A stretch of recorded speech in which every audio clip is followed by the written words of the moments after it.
It's been just 6 months since the release of his first solo album, Noel Gallagher's High Flying Birds, but already the singer-songwriter is playing to capacity crowds.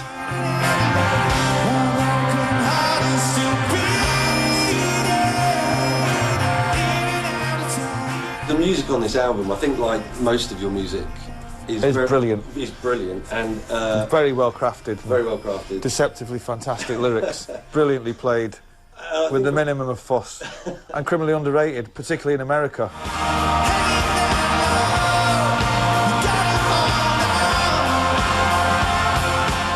The lyrics did. I think the lyrics are more romantic than most other songs you've written. My wife would say that I'm not romantic at all, but I would say that I'm the ultimate romancer, you know, because I write about things that... Because life is brilliant. If only you could see it, do you know what I mean? But people in the alternative music scene or the indie music scene, where I came from, they like to sing about the news, don't they? There's nothing good on the news.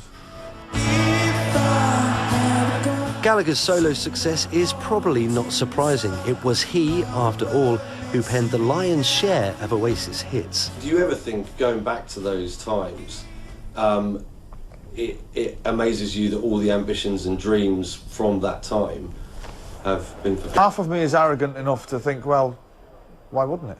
We were great. But the other part of you is just a kid on the dole from Manchester who thinks, well, it doesn't happen to people like me, do you know what I mean? So, every step we went up, it was fascinating. But yeah, I've never been overawed by any of it, really. I'm afraid I am that arrogant. As the balance between those two people within you, you say there's the kid on the dial and there's also the kind of arrogant side of you that thinks, I always thought it was a good record. Has that balance changed at all? Well, only in the sense that now people know who I am. I mean, you still can't make people buy a record, and the sooner that changes, the better. And God damn it, if I was Prime Minister, I'd change that.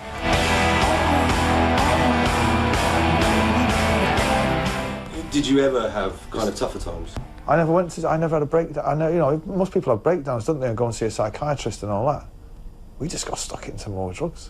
When you knocked drugs on the head or stopped doing drugs, it was a very... It was a black day. It was a black day. It was a black day. I don't know what I was thinking of.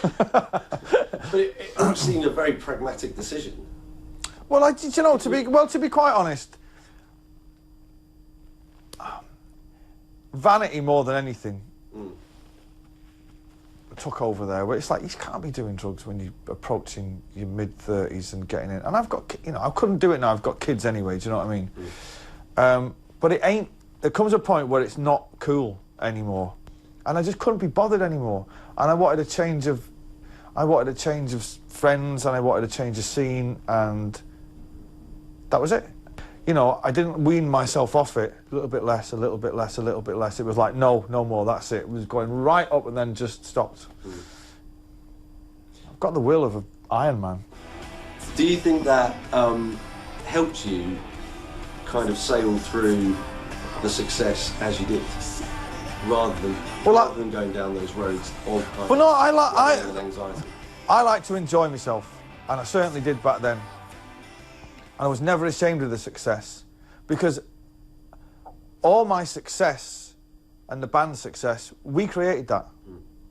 No producer created it. Nobody wrote those songs for me. No producer was in the studio telling me what to play, or no superstar DJ kid done the funky remix. I wrote those songs on my own, you know, living in bedsits. So all the money that I got, I was never ashamed of it. If I spend 50 grand on a fur coat, I'll spend it. And then I'll sling it afterwards. I don't care. It's got nothing to do with anybody else. Do you know what I mean? And I didn't get that money off the state. I didn't win it in the pools. I didn't do the lottery. I'm not some lucky bastard. I grafted for it all. Do you know what I mean?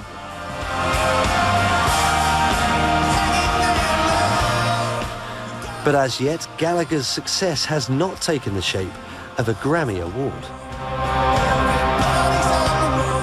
Some critics would argue Oasis didn't export to America as well as some of the other great British bands that come from these shores. Not that I've got to justify it, but we did sell out the Hollywood Bowl and Madison Square Gardens regularly, and I've got gold discs, and, you know, I've got platinum discs.